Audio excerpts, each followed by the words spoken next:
سورۃ الشعراء کی آیت نمبر 176 تا آیت نمبر 183 تلاوت کی گئی ہے۔ اس رکوع میں رکوع نمبر 10واں رکوع ہے سورۃ الشعراء کا۔ اس میں حضرت شعیب علیہ السلام کی قوم کا ذکر ہے، جن کو اصحاب مدین بھی کہا جاتا ہے، اصحاب الایکہ بھی کہا جاتا ہے۔ یہ جس شہر میں آباد تھے وہ دریا کے کنارے ایک بند پر شہر تھا۔ اللہ تعالیٰ نے ان کو تجارت جیسی نعمت سے نوازا تھا۔ اگر اللہ تعالیٰ کسی کو اپنا کاروبار اور اپنی تجارت دے دیں، اس میں نفع جتنا بھی کم ہو، اپنی تجارت کا ہونا یہ اللہ کا ایک خاص انعام ہے۔ اپنی تجارت کے ذریعے انسان بہت سارے لوگوں کے چولہے کا اور روزگار کا ذریعہ بن جاتا ہے۔ اسی لیے شریعت میں تجارت کی حوصلہ افزائی بھی کی گئی ہے، انسان اپنا کام کرے، کاروبار کرے، لیکن اس کے ساتھ ساتھ شرائط بھی بیان کی ہے کہ اتنا آسان کام ہے نہیں۔ حدیث میں ہے التاجر الصدوق الامین عن نبیین والصدیقین والشہداء والصالحین، کہ وہ تاجر جو سچا ہو، امانت دار ہو، وہ قیامت والے دن انبیاء علیہ السلام، صدیقین، شہداء اور صالحین کی جماعت کے ساتھ اٹھایا جائے گا۔ تجارت کر رہا ہے، لیکن یہ جو دو شرطیں ہیں کہ سچا ہو اور امین ہو، یہ شرطیں پوری کرنا، اس میں انسان کو شیطان ورغلاتا ہے کہ اگر آپ اس طرح نہیں کریں گے تو پھر دکان کھولنے کا کیا فائدہ، پھر کاروبار کرنے کا کیا فائدہ، اس طرح نہیں، اس طرح کرو، اس طرح زیادہ منافع آئے گا۔ جب شریعت کو چھوڑ کر صرف منافع پر نظر چلی جاتی ہے تو اس وقت اگر فرد ہے تو وہ تباہ ہے، اگر قوم ہے تو وہ تباہ ہے۔ یہ اصحاب مدین تجارتی لوگ تھے۔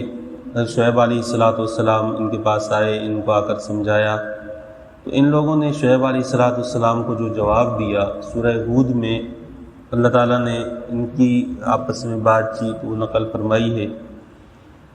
قالوا یا شعیب وصلاتک تأمرک ان نترک ما یعبد آباؤنا وان نفعل فی اموالنا ما نشاء۔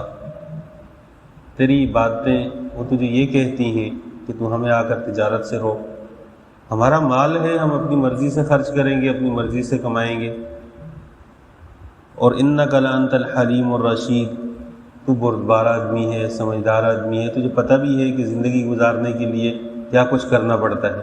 ہمارے زمانے کا تاجر بھی یہی کہتا ہے کہ اگر ملاوٹ نہ کرے تو کچھ بچتا ہی نہیں ہے۔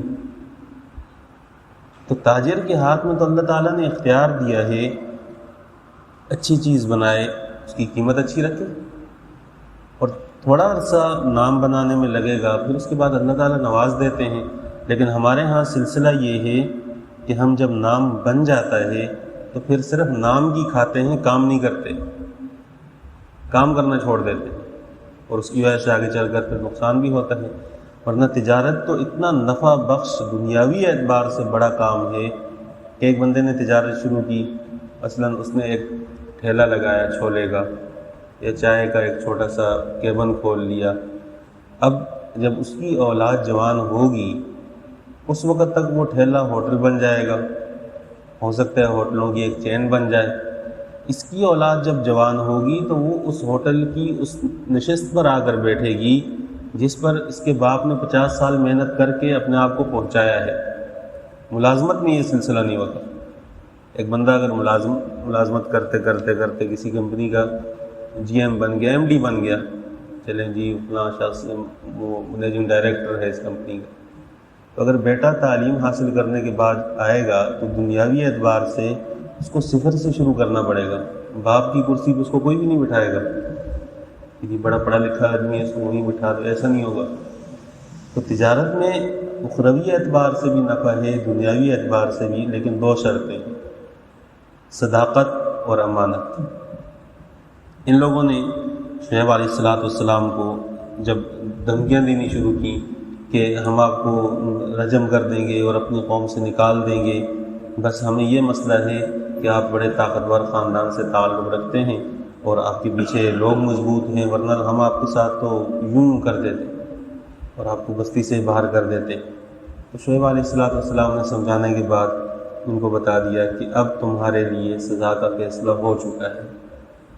پھر اللہ تعالیٰ نے ان کو دنیا سے ختم کیا اور اس انداز سے ختم کیا کہ جس چیز کو یہ راحت کا ذریعہ سمجھ رہے تھے، اگلی آیات میں آ رہا ہے، ان پر ایک بادل بھیجا گیا، پہلے خوب موسم کو گرم کیا، لوگ گرمی کی شدت کی وجہ سے گھروں سے باہر آ گئے، پھر ایک بادل بھیجا دور جنگل کی طرف اور اس کے نیچے ٹھنڈ پیدا کی۔ ایک نے کہا کہ وہاں تو ٹھنڈ ہے، دوسرے کو بتایا کہ ساری بستی وہاں جمع ہو گئی۔ جب وہاں جمع ہوئی تو بجائے بارش کے اس سے آگ برسی اور سارے کے سارے لوگ جل گئے۔ اللہ تعالیٰ جب سزا دینے کا ارادہ فرماتے ہیں تو لوگ اپنے پاؤں سے چل کر سزا والی جگہ پر پہنچ جاتے ہیں۔ تو اس قوم کے کچھ احوال قرآن نے بیان کیے ہیں، آپ حضرات الفاظ کا ترجمہ دیکھ لیں۔ کذب اصحاب الایکۃ المرسلین، بن والوں نے بھیجے ہوئے رسولوں کو جھٹلایا۔ اذ قال لهم شعیب الا تتقون، جب کہا ان سے شعیب علیہ السلام نے کیا تم ڈرتے نہیں ہو، انی لکم رسول امین، میں بھیجا ہوا بھی ہوں اور میں امین بھی ہوں، میں خیانت نہیں کرتا اپنی بات میں۔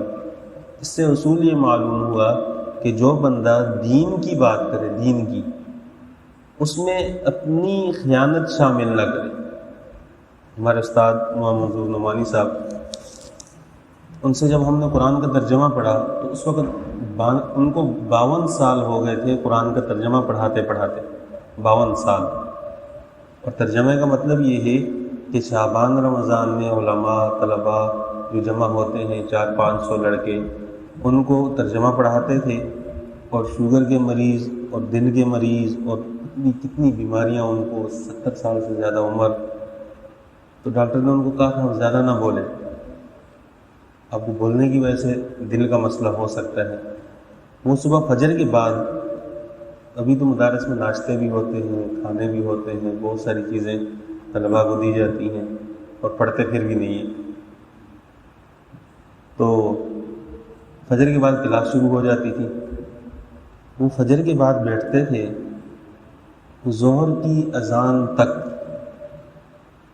ان کا بیٹھنے کا معمول تھا شعبان میں، اور رمضان میں ظہر کی اذان کے بعد بھی پڑھاتے تھے۔ دل کے مریض تھے، ڈاکٹر نے بولنے سے منع کیا تھا، صبح بولنا شروع کرتے تھے، ظہر تک بولتے تھے، سادہ سے آدمی، دھوتی باندھتے تھے پتلے سے۔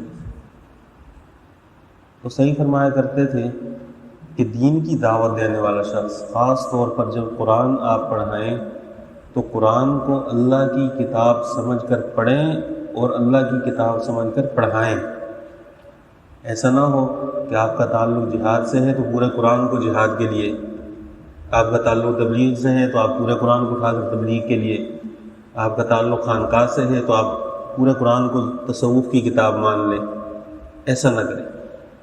قرآن اللہ کی وہ کتاب ہے جس میں ہر اعتبار سے، ہر جہت سے احکامات بیان ہوئے ہیں، جو حکم آئے اس کو کھول کر بیان کریں۔ یہ امانت ہے، داعی کا کام ہے کہ امانت سے قرآن کریم کے مضامین بیان کرے، اس میں خیانت نہ کرے۔ ہمارے فاتقوا اللہ، ڈرو اللہ سے، واطیعون، اور میری بات مانو۔ وما اسألکم علیہ من اجر، میں اس پر کوئی اجرت تو نہیں مانگتا۔ یہ مضمون بارہا پہلے گزر چکا ہے، دوبارہ بھی آیا ہے کہ داعی کا کام وہ دین کی دعوت دینا ہے، لوگوں کے مال پر یا اپنی اجرت پر نظر رکھنا نہیں ہے۔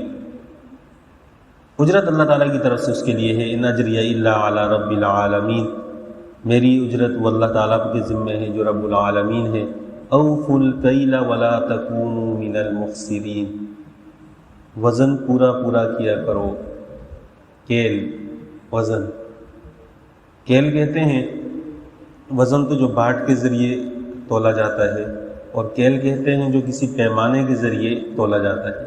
ان میں عجیب قسم کی ہیرا پھیری تھی وزن کے اعتبار سے، دینے کے بعد اور تھے، لینے کے اور تھے، دینے کے پیمانے اور تھے، لینے کے پیمانے اور تھے۔ فرمایا کہ یہ پورا پورا تول کر دیا کرو اور نقصان کرنے والوں میں سے مت بنو۔ جس آدمی نے آپ سے چیز لی ہے، جس اعتبار سے لی ہے، اسی اعتبار سے اس کو دے دو۔ ہمارے زمانے میں ایک مرتبہ دارالفتہ کے لیے یہ جو دکانیں ہیں ان کے کچھ مسائل اور میڈیکل کے کچھ مسائل، ان کے لیے تحقیق کی ضرورت پیش آئی۔ تو یہ جو بھاٹ ہیں جس پہ ہمیں تول کر دیا جاتا ہے، آپ یقین مانیں کئی دکانداروں نے خود بتایا کہ یہ بھاٹ 1000 گرام کے نہیں ہیں، ان میں وزن کم ہے، اور پوری مارکیٹ میں اسی طرح پھیلے ہوئے ہیں۔ وہاں سے وزن کچھ اور لیا جا رہا ہے، یہاں سے کچھ اور لیا جا رہا ہے، قیمت پوری وصول کی جا رہی ہے۔ تو یہ اس قوم کی خرابی تھی، عملی خرابی تھی، اس کی وجہ سے اللہ نے پوری قوم کا نام و نشان مٹا دیا۔ وزنوا بالقسطاس المستقیم، اور وزن کرو اس پیمانے سے کہ جو بالکل سیدھا ہو اور جس میں کسی قسم کا کوئی کھوٹ نہ ہو، کوئی ٹیڑھا پن نہ ہو، کسی کو کوئی نقصان نہ ہو۔ ولا تبخسوا الناس اشیاء، اور لوگوں کو نقصان مت پہنچاؤ چیزوں میں، ان کے حصے مت گھٹاؤ چیزوں میں۔ حضرت عمر رضی اللہ تعالیٰ عنہ کے زمانے میں یہ جو تطفیف کا لفظ ہے اس میں بہت وسعت ہے۔ قرآن میں ویل للمطففین، کہ ناپ تول میں کمی کرنے والوں کے لیے ہلاکت ہے۔ حضرت عمر رضی اللہ تعالیٰ عنہ کے زمانے میں ایک شخص نے عصر کی نماز نہیں پڑھی، اس سے پوچھا کہ آپ کہاں تھے؟ اس نے کہا میں فلاں کام میں تھا۔ ہمارا اتفاق تھا کہ تو نے تو یہ کمی کر دی۔ اس سے مفسرین نے لکھا ہے کہ تطفیف، کمی کرنا، یہ صرف ناپ تول کی حد تک نہیں ہے۔ معاشرے میں خرابی اس وقت پیدا ہوتی ہے جب اپنا حق پورا وصول کیا جائے اور دوسرے کا حق نہ دیا جائے، یہ تطفیف ہے۔ مثلا ایک بندے کے پاس 10 آدمی ملازم ہیں، ان سے ڈیوٹی کڑی قسم کی لیتا ہے، اجرت دیتے وقت پیسے کاٹ دیتا ہے، تطفیف ہے۔ ایک آدمی کسی کے پاس ملازمت کرتا ہے، 8 گھنٹے کی ڈیوٹی ہے، 5 گھنٹے کام کرتا ہے، 3 گھنٹے گپوں میں گزار دیتا ہے، تطفیف ہے۔ ایک آدمی کی 8 گھنٹے کی ڈیوٹی ہے، مالک نے اس کو کہا ہوا ہے کہ آپ فرض نماز پڑھ لیا کریں، اور وہ ظہر کے بعد 1.5 گھنٹہ نوافل کے نام پہ مسجد میں لیٹا رہتا ہے۔ ایسا ہوتا ہے؟ سرکاری ملازمت، یہ پی آئی اے کی مسجد ہے یہاں پر، اس میں اے سی لگے ہوئے ہیں، آپ جائیں کبھی ظہر میں، آپ دیکھیں وہاں باقاعدہ نیت کر کے اللہم بسمک اموت واحیہ دعا پڑھ کے سوتے ہیں ملازمین، آپ دیکھیں جا کے،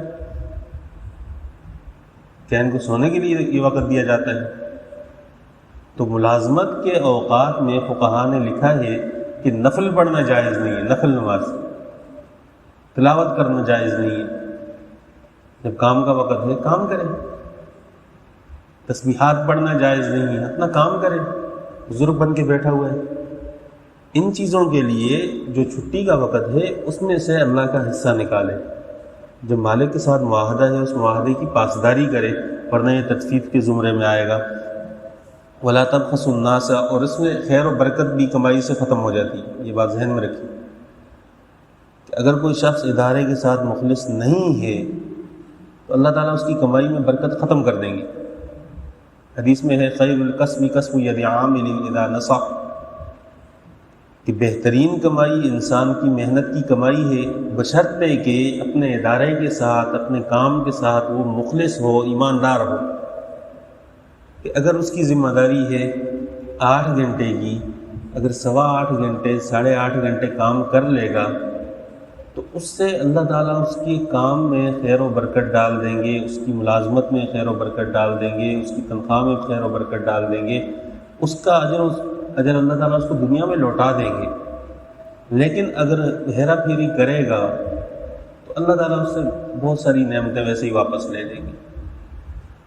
فرمایا کہ لوگوں کے ساتھ یہ گھٹانے والا معاملہ مت کرو، ولا تعثوا فی الارض مفسدین، اور مت دوڑو زمین میں فساد کرنے والے بن کر۔ اس سے یہ پتہ چلا کہ لوگوں کے ساتھ معاملات کا خراب ہونا، لین دین کا معاملہ خراب ہونا، یہ بھی فساد فی الارض میں شمار ہوتا ہے۔ وہ لوگ جو اس کا ارتکاب کریں گے اللہ کی نظر میں مبغوض ہوں گے۔ اللہ تعالیٰ سے دعا ہے قرآن تعلیمات پر عمل کرنے کی توفیق عطا فرمائے۔